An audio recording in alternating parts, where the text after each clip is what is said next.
চালিয়েছে, এরা লিট্টি করবে। এই লিট্টির সব জোগাড় করছে, রাত্রি 10টার সময় লিট্টি বানানো হবে। এখন ওদের এখন রেডি চলছে, এমনি ওদের লিট্টি বানানো হবে।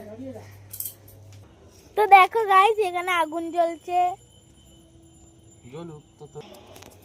কেরামতি তো দেখো, এই ঘুম দিয়ে তুলাই ছাড়লো, ওকে শুয়েছিল, এখন লিট্টি বানানোর জন্য মাখা হচ্ছে। দেখো না, বাপাকে দাও, পাপাকে দেখাও নুনটা কিরকম দেবে।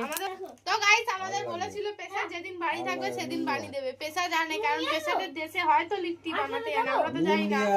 তো দেখো এখন লিট্টি বানানো হচ্ছে, ওইদিকে আগুন জ্বলছে। এখন লিট্টি গুনি বানানো মানে যাই না লিট্টিটা কেমন হবে, এখন দেখা যাক।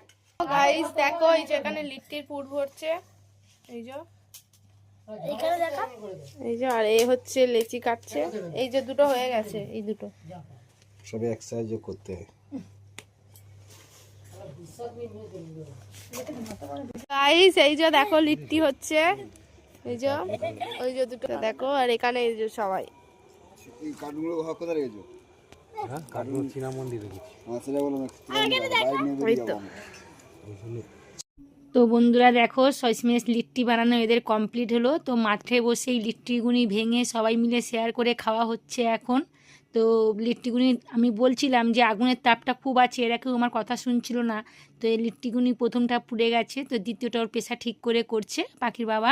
তো দেখো এখানে মাঠে বসেই সবাই খেতে আরম্ভ করেছে, একটা ভেঙে ভাগাভাঙি করে। তো প্রথম লিট্টি বানানো হয়েছে, যেটা খুব খারাপ হয়নি, খুব সুন্দর হয়েছে সবাই বল।